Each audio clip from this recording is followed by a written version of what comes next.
For my own money, and I think it comes with old age or maturity now, it's actually trying to win when your customer's winning.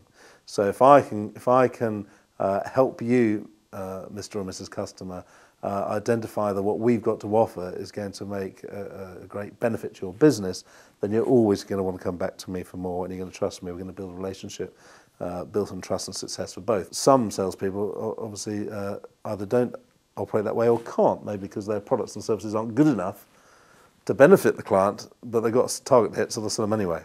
And I wouldn't knock those people. Sometimes you've got to do those jobs to get to the one which has got all the products and services that you know you can rely on, so therefore you can actually go out and your word is your bond and that type of thing.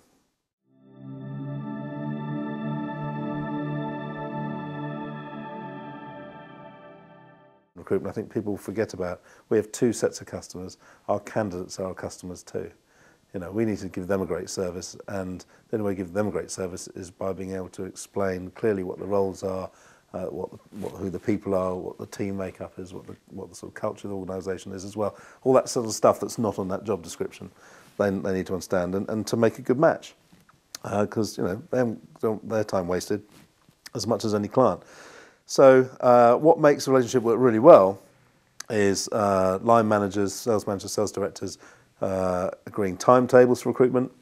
Amazes me how few put recruiters under pressure to deliver. You know, yeah, if we got someone, we'll send them. Or some recruiters will say, yeah, we've got loads of people like that. Send them over in the morning. And it's all sort of pretty, rubbish if that's the way it's going forward. And there's lots of professional recruiters out there who don't work that way, and they'll say, right, let's sit down, let's look at the role, tell me more about the role, what sort of people worked out, what people haven't worked out. You can look at the package and say, well, it's going to be tricky at that level of package. These types of people are actually taking these types of jobs and these types of packages, or whatever it is involved. So you can consult. The word recruitment consultant is in there. It's recruitment consultant, and I think a lot of people don't do the consulting bit, which is using the knowledge and experience you've got in the marketplace to help the person make an informed decision about what it is they're looking for, let alone who it is they're going to take on. 9 times out of 10 for me, it's if it works that way in a committed, exclusive environment where the recruiter's put under pressure to deliver to a timetable, and they know they can trust the client to just so they can get on with it and invest time in finding the right people, they will do, and they'll deliver to that timetable the types of people that the line manager wanted. And so for me, that's when the relationship works best, where there's true commitment. It's not at arm's length, it's not CV bureaus, it's actually all about people.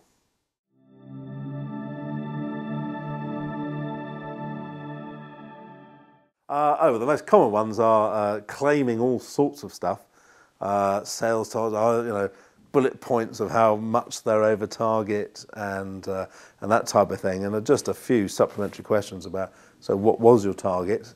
And some of them don't know what the targets were, or can't explain what the targets were, and so not knowing their sales figures, having no proof of any of this.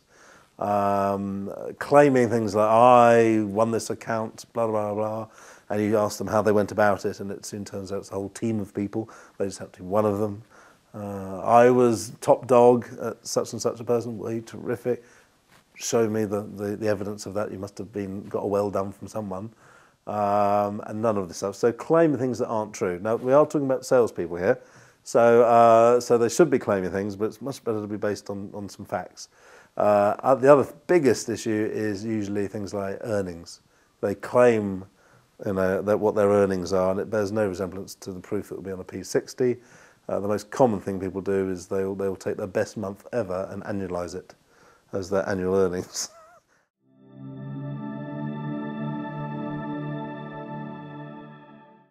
Forgetting that they're interviewing salespeople who are selling themselves. Not picking up on figures and facts and stuff that can easily be checked, not taking references, accepting these written references which are worth nothing. Verbal references are really the only way forward, and I know there's all sorts of legal issues around it, but if that salesperson was a good salesperson, then they surely would have a relationship somewhere in their career with a line manager or with a company that they've sold to that's strong enough that you can make a telephone call. gut feeling, going with gut feeling too early. I mean, I buy that because I'm very much a gut feel type person. But some people just leave their brain at home and just go on gut feel, and they're surprised why 6 weeks later it hasn't worked out. But there's a sort of slight laziness about cross-training and assumptions about what people can and can't do. People can't learn different channels and that type of thing. So I think that's having a very closed mind, trying to make things too easy and quite often accepting second best. And I would urge any of them to try and get a spread. So yes, that's the ideal. We want to see a couple of people like that, but we'll also prepare to see 2 or 3 people who might be off brief. And if they have the relationship with the consultant that's strong enough, the consultant ought to be able to agree that with a line manager and go on what they feel, how they feel, the relationship and the matching of the personalities, the culture, the intellect required for the role, or something else in the experience that matches in a different way, more laterally.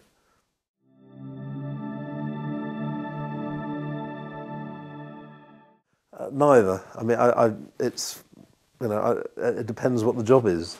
If you are selling something terribly scientific and the learning curve for anyone who doesn't know the industry is going to take 6 months to a year, then you probably go, well, we want industry experience.